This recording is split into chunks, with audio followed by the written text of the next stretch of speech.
Okay, that's fine. Just let me make introductions. Okay. I'm Daryl Hartley. I'm the permit unit chief with Solid Waste Management Program for the state of Missouri. This is my counterpart. She's Catherine Huxell. She is in what's called the special project chief. The difference is I do new permits. She does mainly modifications of existing permits. So this transfer station moves forward. It goes through me and my personnel. I know you have some questions most likely related to the vertical expansion of the existing landfill. That's Catherine's shop. So that's our roles. Take it over. Okay. Well, I wanted to start. I'm Deb Calhoun from Newberry HOA, and I just wanted to first thank Mr. Hartley and Ms. Huxell for driving from Jefferson City to come to meet with us, because we have a lot of concerns about the hoops that are coming up for the transfer station to pass. So our understanding, and I just wanted to first talk our side of the fence, and then I'm assuming your presentation is going to answer a lot of questions. Well, what I passed out are the applicable portions of the regulations for permitting a transfer station. That is the basis for the slides that I'm going to show. So you can even read along if you choose, or just pay attention to the screen. But here's the key. I can tell you if you need more copies how you can get there. Okay.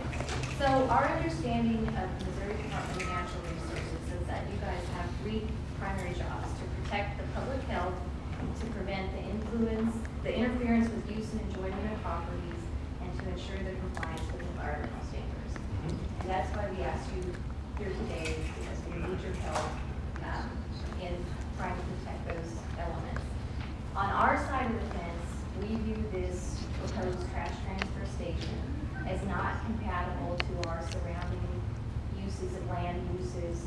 We're in a community with 6 subdivisions, 2 schools now. There's a middle school breaking ground supposedly June 30th right next to Sunset Valley, 2 parks, and 700 acres of Missouri conservation land. We don't believe it's a logical fit to the zoning puzzle. We don't believe that a trash transfer station is necessary. The haulers in the hearings for the flow control have got up last summer and stated that there's plenty of nearby landfills that are located around our area that they could take the trash to. Town and Country has their own trash transfer station 14 miles down the road. 4 of the 6 licensed haulers in Lee Summit don't even use the landfill or would use the trash transfer station. And our other big element is that there's no public awareness about this trash transfer station. The city words things. The city is, when we go to hose at the city council meetings at public comments, they say, "Where were you? We talked about this. Where were you?" We find that the city's agendas were really misleading in the way they posted things on agendas. And if you Google or if you do a search and do trash transfer station, you'll get very few hits on the agendas because they would word it like privatization of landfill. It was worded very, we consider sneakily to, as we were watching, for trash transfer station events. The local papers, yes, there are papers run about it, but if you follow the local paper, which I follow one, I follow the Summit Journal, not the Tribune, and it's up and down and all over the place. One week it says it's not a go, the flow control doesn't go, and it was our understanding that the flow control was mandatory for a trash transfer station to pass. So we were up and down. At one point, one of our city council members said he'd be fine if it was, Bob Johnson said he'd be fine if it was turned into a park and closed down. The things that the paper was reporting had us going all over the place. One week it was on, one week it was off. And last summer when the haulers got up and protested the flow control, we thought it was a done deal because it was our understanding that the flow control was mandatory in order for this to pass. And it is in no public awareness. The principle of, we're very concerned about our children going to Sunset Valley because it's right, the landfill and the trash transfer station would be right in their backyard. The principal of Sunset Valley, Beth Trigg, had no idea that this was on the table. The Lee Summit R7 bus barn with 151 school buses, the employees there had no idea a trash transfer station was coming down the pipe. And and they're on the same road, Hamlin Road, as the trash transfer station would be and the landfill currently is. The school board, we took it before the school board at the last month's meeting. The school board was totally unaware that the trash transfer station was coming in. And they're right now trying to, and the works of getting the middle school underway right next to Sunset Valley. There wasn't, the city has just recently published a new tentative schedule for the events, which you told me about, not the city. But you know who's that. Now I know, now I have it. But the city, you know, they published a new schedule on April 28th, and they know we're very opposed to information. They know we want to be in the loop. They didn't put that. In the previous schedule that was posted, a public open house wasn't even on the schedule. We backtracked and added a public meeting for June. We've requested, today's May 19th, and it's our understanding that they have to do a 30-day notice. Yeah, and that I can't address. I would assume, you know, typically it's a 30-day Right. requirement. We assume it's got to be posted in a local paper or the Star, and, you know, so, and we've asked when is the specific date, you know, hello, we're people, we have events, we got planned vacations, we have school events, when is it going to be so we can plan for it, and we do. They told me it wouldn't be on a Thursday night. Yeah, and I know they have city, and I've been getting the answer that they're looking for the most city people that it can attend. And they're looking at schedules, but, you know, it's May 19th and the schedule just says June 2016. So we're wanting to know when that is. And when they do have, and we requested a public meeting on, at the soapbox at the city council meeting, and we requested it several times, and we wanted it to be in public format as a 5/7 mailer. Each district has the budget to do 2 mailings a year, is what we've been told. And we've requested at the city council level, we want it in addition to be mailed to the houses because people in general, I don't think, navigate the city's website to look at the agendas and see what's going on. And most people don't take the Lee Summit Journal or the Lee Summit Tribune. So we wanted it in a format that was just easy, and we don't, and this was the District 4, and we have 2 members from District 4 here. This was their, this is just their district open house, and they happen to have the impact of the landfill closure on their agenda, and many of us went to this meeting, and we were actually, and this, another example of public awareness, we weren't allowed to speak at this meeting. These 2 district members got really angry at us that we were there, and they said, well, this isn't even on the agenda, and we said, yes, it is. See, but there's another example of how they worded it, impact of landfill closure, when the issue was the trash transfer stations, we're putting this in your neighborhood. They did speak with us after the meeting, but we were pretty much told we couldn't speak until after the meeting, and they acted like it wasn't even on the agenda. So this is what we want. We want something in the mail that people can look at it, and we don't want it to say impact of landfill closure or privatization of landfill. We want it to say trash transfer station, and we want it to be a format for people to come forth and not, and granted, we really appreciate your guys coming in here, but it has to be some evening, something. And I believe they're sensitive to that. But, you know, some format, and at the city council meetings, that was another one of our issues was respectfully, city council at 6 o'clock, it's not a very good time for most people in the world of families and kids and dinner and to meet at, and so that was one of our issues. We asked and I've got some material to give you too, about the public awareness. We asked our city council district reps to our annual meeting in 2015, and they came out, one of them came out and talked to us for an hour and a half, and we as an HOA, we talked an hour and a half about why we opposed. At that point, it was proposed and just something up in the air as a board, and we heard about it and what it would mean to us, and we wrote back an email to our district people to tell the city council, and I have that for you too, about, oh my gosh, here are our concerns. We feel that never got addressed to the city, so that's one of our issues. In October, I emailed our district reps to say, the flow control, had not passed in October. September 3rd, it was off of the agenda. And in October, I emailed our reps to say, we see flow control is a no-go, and we're really glad to see that. And we saw the trash transfer station on the agenda in October, and I asked point blank, can you let us know when these dates are coming up that we need to be there? And I have the email from our district rep that pretty much said, nothing, all's quiet on the home front.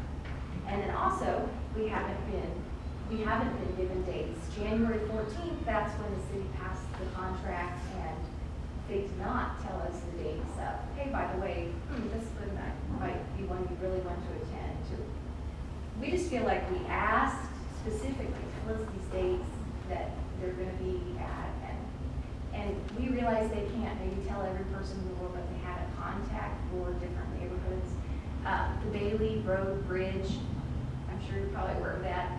It just opened up, and we received an email about the road closure of the bridge, and they had an email address for all of our subdivisions, and they were able to send us an email address about a bridge closing and the road closing, but they, we don't understand why they couldn't have sent an email about, for public awareness and input, that the trash transfer station is coming down the bend.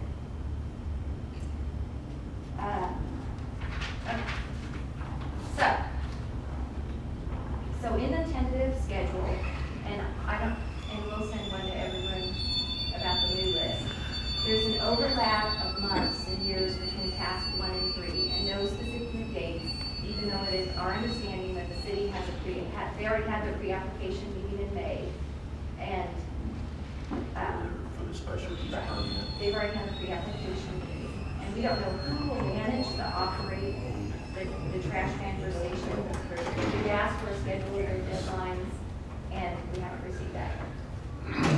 Okay, so in the time span of May through July, the special use permit is being prepared, and we believe that the city PDO requires a PUP in addition to the SUP, a preliminary development plan, and the schedule previously in February had a preliminary development plan and dates for that. And now the new tentative schedule of April 28th, they've removed the preliminary development plan. And while Hartnett has sent us an email stating that the UDO doesn't require it, and I have correspondence to him for you too, we really need a preliminary development plan. And also in that 3-month zone, the Mid-America Regional Council is supposed to consider the trash transfer station too. So I've got for you copies of the UDO with the sections regarding the preliminary development plan and the special use permits to look at the difference. If the city doesn't do a preliminary development plan, then they are tailoring the information that you're using to base the judgment on. It's eliminating a ton of issues that we're concerned about if they eliminate the preliminary development plan. And I've got those emails for you. If they eliminate it, it's gonna eliminate the public comments, and it will limit the city and you. It's going to be misleading to you about what the concerns are. So we have 4 concerns. We have concerns about public safety, nuisance, environmental impact, and the financing of the trash transfer station. When the city approved our subdivisions, and right now in this room we have Princeton Heights, we have District 4, and we have Newberry. There's 6 subdivisions who are going to be, I believe all of these will be affected by this, but there's 6 who will be impacted by the semi-trucks and the trash trucks the most. But when the city approved our residential subdivisions, daycare, and schools near the landfill, it was with the understanding that it was going to close, that it had a useful life, and that it was closing. And we were told, like 2014, that date keeps changing, and on April 7th, they submitted a vertical expansion permit to increase the landfill for another 2.9 years. The city's operation of the landfill has grown worse. The waste is increasing. Larry Giroux of HES at the April 7th City Council meeting said he's getting 100 times more business a day since he's operated the business in March. We're seeing. Do you want me to address that now or later? I guess if you want to do it later. Well, I mean, Or if you discussion with the city yesterday, and I brought that up. Their claim was that Mr. Giroux said 100 tons a day increase. But if you look at their numbers, it doesn't reflect what his claim is. They're still doing March, and this is pretty typical, they report tonnage to us. And the March tonnage report was like last year's tonnage report for a corresponding month. So there wasn't a measurable increase that I could detect in March. And you told me that report didn't reflect. Now, Chris Busson told me yesterday that more recently, they are taking in about 14 more tons a day. But that's not 100 tons. So, you know, I would refute Mr. Giroux's claim as not supported by numbers. And maybe you just misspoke. It's on the city council video, and Does it say times? it said time, and let me look back and make sure too. But they said that they're marketing the site, they want more business, they want to Hartman said they're gonna rattle bushes. They want more business. They want more. Because of course that means more money to them. And it doesn't seem to matter the detriment to the community around them and the people and the children. And you're talking, this is just specifically the landfill itself. This is landfill. We haven't even hit the trash transfer station yet. It's probably to support their claim that they want to raise the vertical height. And Well, and there's a reason for that too. And I don't know if Catherine, you want to say anything about that, or, I mean, that explanation will come out in the sunshine request you submitted. they have to do that because it's our understanding they have to have a seamless transition from the landfill to the trash transfer station. If they have a gap of a month, Larry Giroux says, people will go elsewhere. And there's another argument for us. The haulers have other places to go. They're afraid they're really concerned. If there's a gap, they're gonna lose their business. And that's another reason why it's not necessary. They have other places to go. Town and Country is pulling out of they're a huge vendor, and they're pulling out of their contract supposedly on June 28th, probably because they have now this Bailey Bridge is like a shortcut down to Harrisonville, and they have their own trash transfer station. I know the city cut Town and Country a sweet, Rob Indy calls it a sweet deal because they get a really good gate rate as a whole vendor coming in with trash, but it's our understanding. Well, I mean, they take their trash to their parent company. Right, and WCA owns the Sedalia landfill where everything's ultimately going, so we get that too. But J.R. Pesic, the former owner of Town and Country, was one of the most opposed to flow control and having the trash be here. We're just finding that everything's getting worse since SWS. The contract, we're kind of confused because the contract says Summit Waste Systems and also like it's a subsidiary of Heartland Environmental Systems, but we're seeing things get worse. We're having a lot of trash flowing on Bailey Road. That's where our neighbor, Princeton Heights, a little bit over. And that's, if I can take you on the tour. We've had trash falling out of trucks. We recently had a Boy Scout troop pick up as a service merit project or badge, 2 55-gallon bags of trash. And our president, I guess our HO president, has been contacting the city to complain about the trash. And in the meantime, these Boy Scouts have picked it up. And I said, well, you know, now it's going to look clean if the city comes to look at it. We're having a lot of trouble with the trash blowing on Bailey Road. Well, there is something that you can do about that. When you observe that, if you can document it, get a hold of our regional office and just report environmental concern that there's excess litter in the landfill site. And I'm And hoping they will come out, maybe not that very instant, but they'll at least come out and meet with you if you've got photos at that time. and I'm hoping surely this Girl Scout, or it was Boy Scout troop, surely they took photos. Usually there's a den mom on camera. We noticed that the Town and Country was bought out by WCA, and when they were vocal about their opposition, the trash services have really substantially gone south. In our neighborhood, we have residents who the trash hasn't been picked up, and we've got many calls for the Town and Country, and I've noticed